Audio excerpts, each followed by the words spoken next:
views expressed on this program are those of the producers and individuals appearing on this program and do not necessarily reflect the views of the Sun Prairie Media Center staff, its video service providers, or the staff and elected officials of the City of Sun Prairie.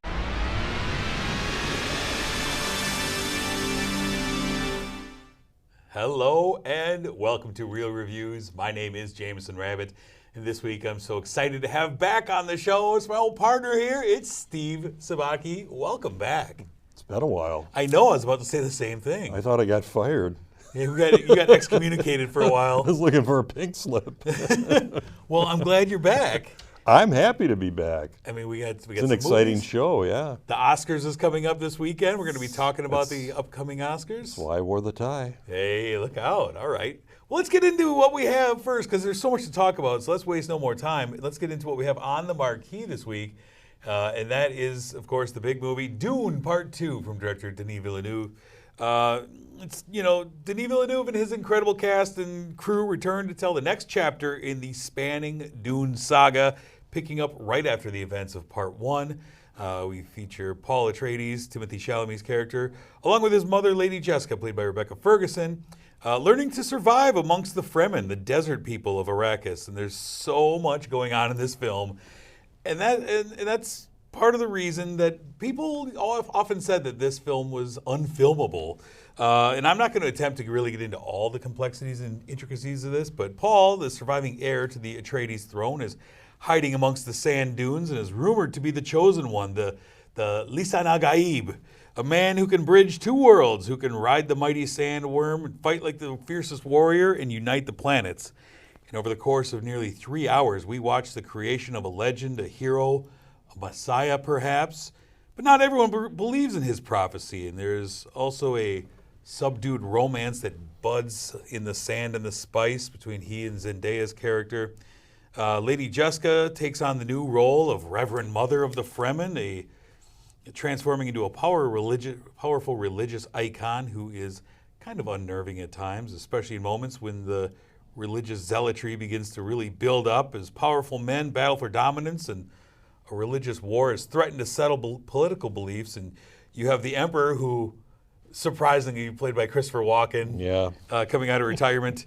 The Emperor, double dealing and the fallout from those events, which lead to the detestable Baron Harkonnen and his sons laying waste to the Fremen.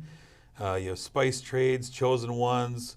There's so much going on, but mostly this is a visual masterpiece in all forms of the word. I mean, I'm not a big sci-fi guy. Yeah. And the reason for that is I typically get lost in these movies. But what I can say about the Dune movies is, I did get confused at times with this one, and I did see the first one. But it didn't bother me as much because of how well these movies are made. Yeah. The first half of the movie did drag at times for me, but all was forgiven when you got to the last hour or so. It's very intense, and I thought, it was pretty spectacular. Especially when Fade Rotha, played by Austin Butler, shows up. He has that gladiator battle scene, and then he's menacing. Yeah. I mean, he's introduced by testing the sharpness of his blade by licking the edge. Like, okay, this guy means business. Yeah. Well, I mean, one of my all-time favorite movies is David Lean's Lawrence of Arabia. Sure. Yeah. I don't know if this is a fair comparison, but this movie at times reminded me of that, with those big panoramic views of the desert and the battle scenes. Villeneuve, few people are on his scale for using every inch of the lens. Well, you can tell that he cares about what this movie is, and he's trying. And I haven't read the book, but I think he's trying to, he's staying really true to it. Stay true to it, and make the fans of that book as happy as possible. I like that the movie doesn't allow itself to really get swallowed up by a lot of unnecessary exposition and tangled up, and there's so many various storylines. But, with the visuals, the Hans Zimmer score underneath it is gorgeous, and you have so many really interesting, complex characters. Javier Bardem as Stilgar, who I absolutely love in this movie, as the leader of the Fremen. Yeah. And he's like so excited every time he can pronounce the chosen one is here. I love that. I thought he was good, but I actually thought Zendaya stole great. the show. She was actually given some things to do. She was great. There were some other characters, like played by Florence Pugh and Yeah. Léa Seydoux, who I really like. Yeah. She had a really small part in this movie. I don't know if She she's had a- going to be seen more in the She had next one. interesting kind of dealings with Austin Butler's character. Yeah. Yeah. I think you're going to see more of both of those characters. And then I don't think we're allowed to say the name, but there's a very tiny cameo towards Sure. the end. Yeah. Probably going to play more of a role in the next film.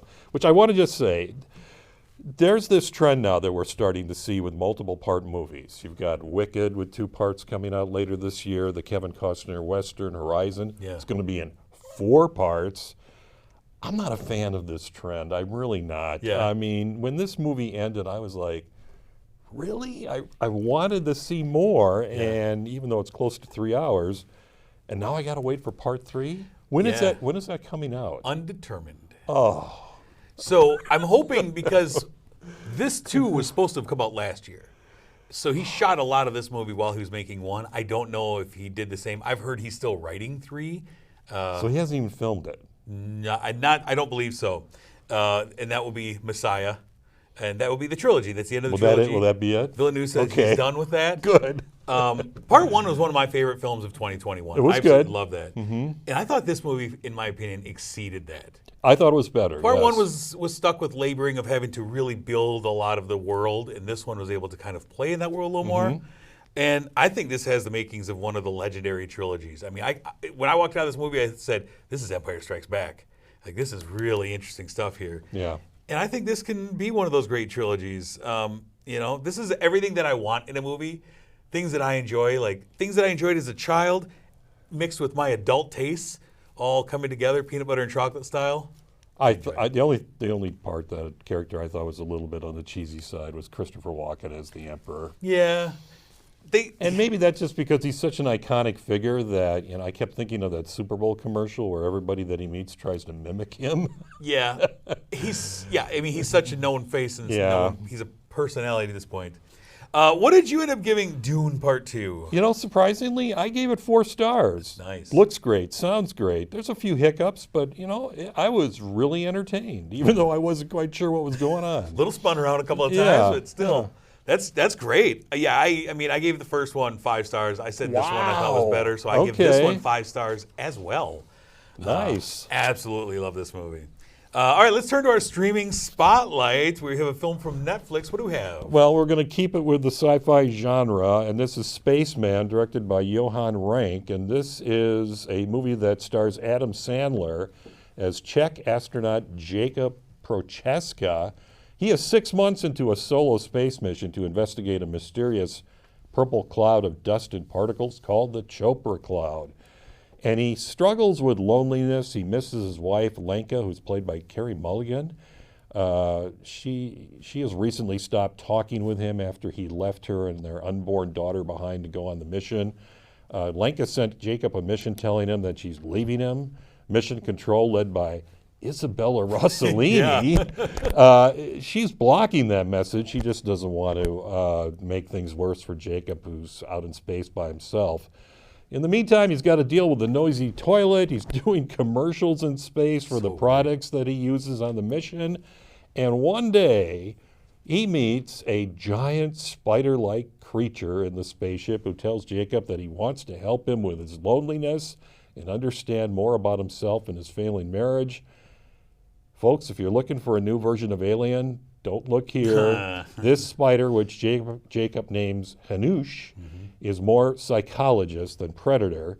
The spider, who, by the way, looks like a big beanie baby after a while. He's voiced by Paul Dano. And, the question is the spider real? Is it just a figment of Jacob's imagination? I don't know. But we do learn that Hanush likes hazelnut peanut butter. He loves some of that. And so when it comes to Adam Sandler movies, I'm more of a fan of his more serious, dramatic roles, like Uncut Gems, Hustle was very good. And I think one of the reasons why those films worked for me was because, there were very small traces of that Adam Sandler humor in those roles. I got to tell you, this is Adam Sandler at his most serious. This is really a depressing performance. It's very dour throughout. Wow. I mean, you can see it right there, the pain and anguish that's on his face as he tries to balance the importance of this mission with his desire to talk to his wife and get back home. Yeah. This movie's kind of a downer. Now, I mean, I enjoy solo space movies. Do you really? Investigating the solitude of space, right, and how that affects the human psyche. I like that. There's been a bunch of them. Right. That's the thing is, this one doesn't bring anything. No. It doesn't investigate that. It's really more boring than anything. It's just dour and gazing at its own shoes the whole time. And, you know, the character of Hanush, with a weird human mouth on this spider. Also, Adam Sandler being Czech, both he and Carey Mulligan being Czech, and some wonky accents are attempted throughout the film, where sometimes on and off suddenly this accent appears. Like, what are we doing? Yeah, Carey Mulligan's a great actress. She's a phenomenal but actress. she's not given enough here. Yeah, I mean, I thought this was really a stale film. We see her in these distorted flashback memories. It was difficult for me to understand what was being said. You just don't know enough about her. I just didn't think that a space movie with a giant talking spider could be boring.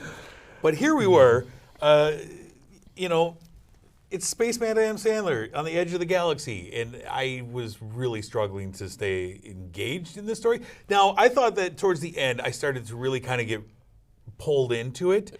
As it started to get more absurd, I thought. Oh, it got really bizarre. As they hit the purple cloud, I started to be like, okay, real bizarre. I'm interested in this, actually. But for like 100 minutes in this movie, I was really you know, even though Hanush looked like this big plastic furry thing, I kind of wish there would have been more time spent between them. I thought those were the most interesting parts of the movie. And Paul Dano, I think, is great. He's great in everything. No matter what he does. I mean, Carey Mulligan's great in everything. We've seen Adam Sandler be yeah, great. but I think the script didn't allow that. No, it didn't. And there's a very touching moment between the two at the end that I thought was kind of fun. But my wife joined me in watching this movie with about 40 minutes left in the movie. Oh. She sat down and it was constantly like, what's going on? Like, I can't even right now. Not today. All right, what did you end up giving Spaceman? You know, the average score of 2.5 stars. I think with some tweaks it could have been much, much better. Yeah. Yeah, I gave it slightly less. I gave it 2 stars. Okay. Not terrible or in any way, but just kind of boring and disappointing. It's going to be very different for Adam Sandler fans. It's going to be very different from what I think you're going to expect out of this. Yeah, even amongst his serious roles. Yeah. All right, now speaking of movies that we love or may not love so much, it is Oscar weekend. Yay. The telecast is coming up. The 96th Annual Academy Awards is this Sunday, hosted by Jimmy Kimmel.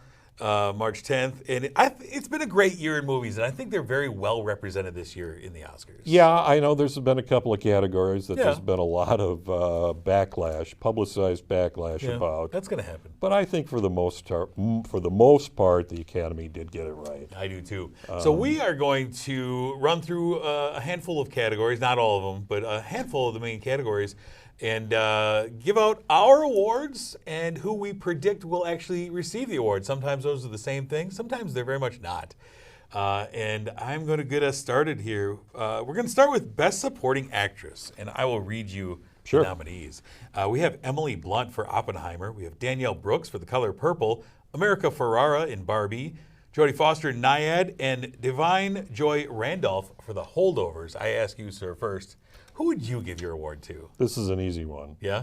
Divine Joy Randolph. Nice. I mean, she's pretty much won everything in this category leading up to the Oscars. What a joy to watch. Great performance. This is a first-time nomination. You know, I thought her performance, even though all the performances are great, especially from Paul Giamatti and Dominic Sessa, hers was the best, even in a more supporting role. I love it. Yeah. Now, who do you think is actually going to get up on that stage? Hands down, it's going to be Divine Joy Randolph. Yeah. This is a lock. Like I said, Golden Globe, Critics' Choice, BAFTA, Screen Actors Guild. I'll be shocked if this doesn't happen. There's been some rumors of maybe Emily Blunt sneaking in on this one. I don't think an so. Oppenheimer night? Maybe. I echo you. My pick for my personal award, I would also give it to her, and I think that she's gonna be the one that gets up on that stage and gets to hold that golden trophy. So we both think that she has well earned this award for Best Supporting Actress. That would be great to see. Let's move on to Best Supporting Actor, where the nominees are Sterling K. Brown for American Fiction, Robert De Niro for Killers of the Flower Moon, Robert Downey Jr. in Oppenheimer, Ryan Gosling in Barbie, and Mark Ruffalo in your favorite movie, Poor Things. I ask you first, who are you giving your award to? I think you're going to be surprised by this. Yeah? I would give it to Ryan Gosling. Okay. He's been nominated twice before. He hasn't won, but I would really love to see him win this. I mean, Gosling's performance as Ken entertained the heck out of me. Now, you don't think this is going to start the uproar if the dude in the movie wins the only acting award? Maybe. I know. I mean, but when we learned a long time before this movie came out that Ryan Gosling was going to play Ken, I kept thinking, how's that going to work? I just couldn't really picture it, because you assumed I was going to get the role.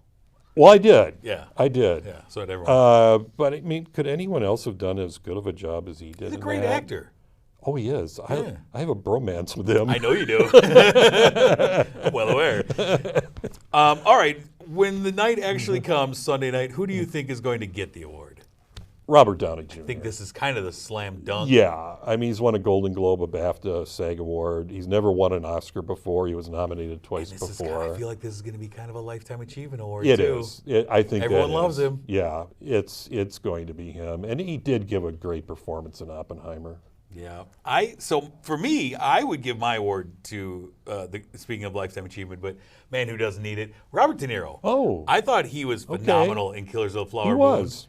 I thought he was menacing in a subdued way. I thought he really carried that movie and was part of a main reason that 3-hour movie did not feel like 3 hours to me. Yes. I was very intrigued by him. I would love to see him get it. Okay. Yeah. But I agree with you that I do think that Robert Downey Jr. will end up winning the award, even though when I got done with Oppenheimer, I did not think, wow, that was an Academy Award winning performance to me. I thought and he's Downey really, was I mean, if you think about it, it's a 3-hour movie. He really wasn't in it that much. Like beginning and end. Yeah. Yeah. Sprinkled in there. All right, let's move ahead to Best Lead Actress. We have Annette Bening in Nyad, Lily Gladstone for Killers of the Flower Moon, Sandra Hüller for Anatomy of a Fall, Carey Mulligan for Maestro, and Emma Stone for Poor Things. Who do you give your award to? I would give it to Lily Gladstone for Killers of the Flower Moon. This film was at its best every time she was on the screen. I actually thought she outperformed Robert De Niro and Leonardo DiCaprio and everybody else. And I know she's been in some films before, but this was the first time I've actually really seen her. Yeah. And she just blew me away. She deserves to win this. Do you think she will win it, though? I really do. Yeah. I do. I mean, she won the Golden Globe, the SAG, and so her biggest competition, I think, is Emma Stone. Yes. But Emma Stone has already won an Academy Award for La La Land. Right. And while, I mean, I'm not a Poor Things guy, I mean, Emma Stone did do it was a good performance. Yeah, she was asked to do a lot. She was. Probably more than she should have. But I think winning an Academy Award previously may not be in her favor for this. I think this is one of the strongest categories in all of them, and I could easily see Emma getting it again. Yes. Hollywood loves her. Oh, yeah. They do. I also think that if you combine both of Sandra Hüller's roles as lead actress in Zone of Interest and Anatomy of a Fall, 2 Best Picture nominees where she was the lead actress, she should get it if you combine the two. But I think Lily Gladstone, like you said, she kind of came out of nowhere for the general public and blew me and others away in how she was the emotional core of what was my favorite movie of the year, and it did not get swept off the screen by 2 legendary actors, more than held her own against both of them. And I would give her the award if I was handing them out. I would hand it to her. Okay. My prediction: I am worried that Emma Stone is going to get it, but I'm hesitantly saying that Lily Gladstone will get the award. I'm really pulling for her. Great. All right, let's move on to Best Actor in a Leading Role. We have Bradley Cooper for Maestro, Coleman Domingo for Rustin, Paul Giamatti for The Holdovers, Cillian Murphy for Oppenheimer, and Jeffrey Wright for American Fiction. Who are you giving it to? It's another strong category. Yeah. There's another guy I kind of have a bromance with. I'm going to give it to Bradley Cooper. Wow. I mean, when's he going to win an Oscar? He's been begging for one. He's been nominated so many times. He's trying so hard. And as much as I love Paul Giamatti and The Holdovers, and he hasn't won an Oscar either, Yeah. I thought, and I know we're sold on Maestro, Yeah. I thought Bradley Cooper just nailed this performance and portrayal of Leonard Bernstein. I think that when it comes to makeup and things, that they will win the award. His nose will win the Academy Award. I don't think he will. Who do you predict will get the award? Cillian Murphy. Yeah. I think he's won a bunch of awards before this. I think this is a lock. It's his first nomination. Yeah.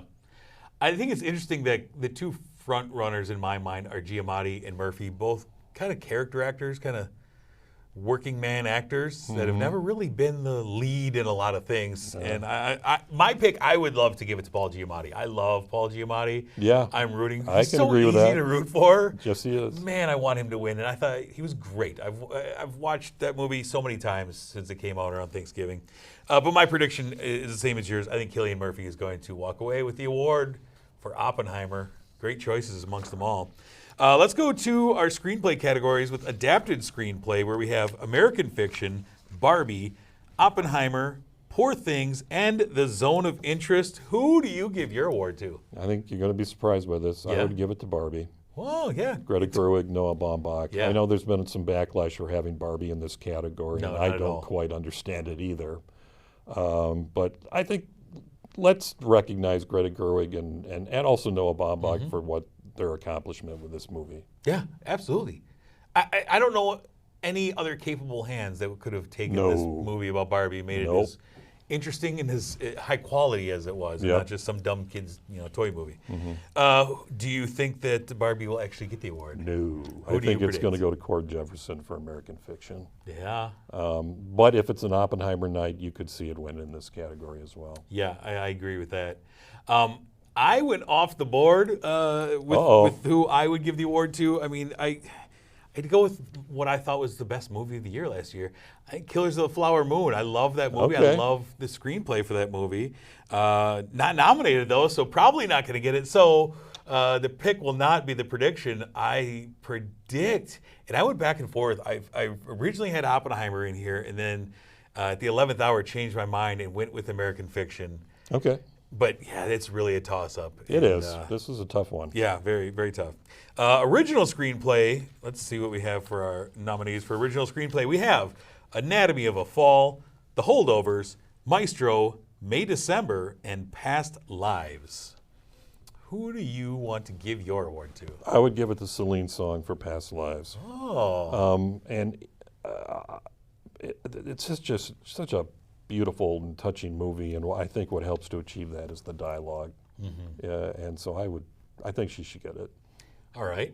Sunday night, is Celine Song walking off the stage with that award? I really think it's going to go to Anatomy of Fall. Yeah. For some reason, this movie was not nominated in the international category. Yeah, it blows me away. But I think the Academy will make up for that, or try to make up for it by recognizing it here. Yeah, it's weird. My pick is also Past Lives, a movie that Is blew it me really? away. Wow. Yeah, I Okay. fell in love with that movie. It kind of subverted what I was expecting it to do, and man, I fell in love with that film.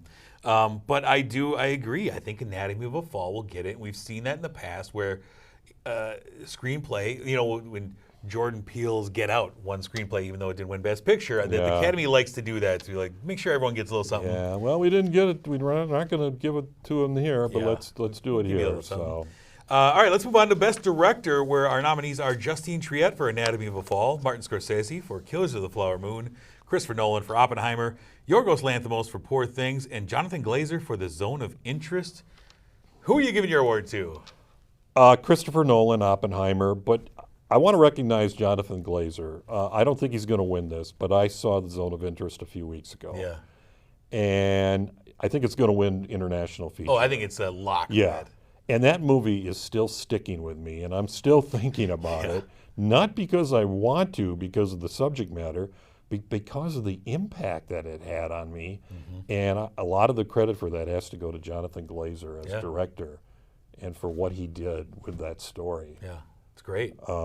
Now, come Sunday night, you think that guy on the screen there is going to also I mean, this is his to lose. He won the Directors Guild Award, which typically is a good sign of winning the Oscar. Yeah.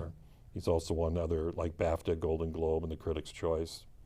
Yeah, it's going to be him. My pick and prediction both lie with Christopher Nolan as well. Just a master filmmaker who hasn't been recognized by the Academy he hasn't. Anyway, which blows me away. Should have been. I'm expecting him to make multiple speeches Sunday night. Could make up to 3 speeches if everything breaks his way. Which leads us to Best Picture. Our 10 nominees are American Fiction, Anatomy of a Fall, Barbie, The Holdovers, Killers of the Flower Moon, Maestro, Oppenheimer, Past Lives, Poor Things, and The Zone of Interest. Who are you giving the award to? I'm going to give it to Oppenheimer. I just don't. I think you can't ignore how well this movie held up even after coming out on the same day as Barbie. Yeah. Do you think they're going to get the sweep? They're going to get director and Best Picture? I do believe that, yes. Yeah. I would be surprised if they didn't. Yeah, my Best Picture, I struggle because I say Killers of the Flower Moon is my favorite movie, but man, Oppenheimer deserves it. The all-encompassing everything that went into this movie. Yeah. I think that they deserve it. Or did I say Killers of the Flower? No, I don't think so. I don't remember. Well, I mean, the only 2 scenarios I can see where Oppenheimer doesn't win is, and I think these are real long shots, is one, Poor Things pulls The Shape of Water. Yeah, surprise. I don't see that. Which occurred in 2018. And people still mock that. Or the Academy wants to give love to Barbie since Greta Gerwig was not nominated for director and Margot Robbie was not nominated for actress. Did anyone expect Coda to win outside of you? Yeah. I was lucky. That may happen, but I think it's going to be an Oppenheimer. I would be floored by that. All right, It's a strong list, though. It is. It's a great. All of these movies are really enjoyable. Yep. Good stuff. All right, let's take a look ahead at what is coming soon. The weekend of March 25th, we have a few movies. Oh, I didn't write any descriptions for these. It's great. Make it up. Saves my time. So the first one in theaters is American Society of Magical Negroes. That looks really interesting. I just saw the trailer. I've seen the trailer for it. Yeah. We also have Arthur the King with Mark Wahlberg starring and in a it. dog. It's a dog movie. My wife says, "You're not going to that." You like to cry during dog movies. It's automatic. It's automatic. So easy. And then the last one we have is American Dreamer. So those are the films coming out March 25th. Before we move any further, we want to thank our sponsor, Marcus Theaters, The Palace here in Sun Prairie. Thank you for sponsoring this program. Thank you for sponsoring a fun Oscar watch on March 10th. Looking forward to that. March 10th? Yeah. Yeah, it's the 10th. Yeah. An hour earlier. Looking forward to that. Yeah, exactly. Next week, we're going to be reviewing the Oscars, and I'm going to be joined by Kate Sadler to do that, to look back on what we thought of the Oscars and all the awards. We're also going to review Kung Fu Panda 4, Love Lies Bleeding, and Ricky Stenicki. Oh, so yeah. Tune in for that. That's a future Best Picture winner right there. Believe it. So make sure you're tuning in to find out what we thought of John Cena, the imaginary friend. He's playing into the gimmick of You Can't See Me by playing an imaginary friend. That's all. I'm just excited to have Kate. I haven't had Kate back since before you were here last time. That's right. It's been a while. So make sure you tune in for all of that and watch the Oscars and join in on the fun with us. And, sir, thank you again for joining in with me. Thank you. I'm glad to be back on talking about, You're back in the good graces. Am I in good graces? I was surprised, though, that you and I had, we shared a lot of the same picks and predictions. Yes. Great minds. Great minds. Absolutely. You're exactly right. All right, let's get out of here. Until next week, I'm Jameson. And I'm Steve. Enjoy the Oscars.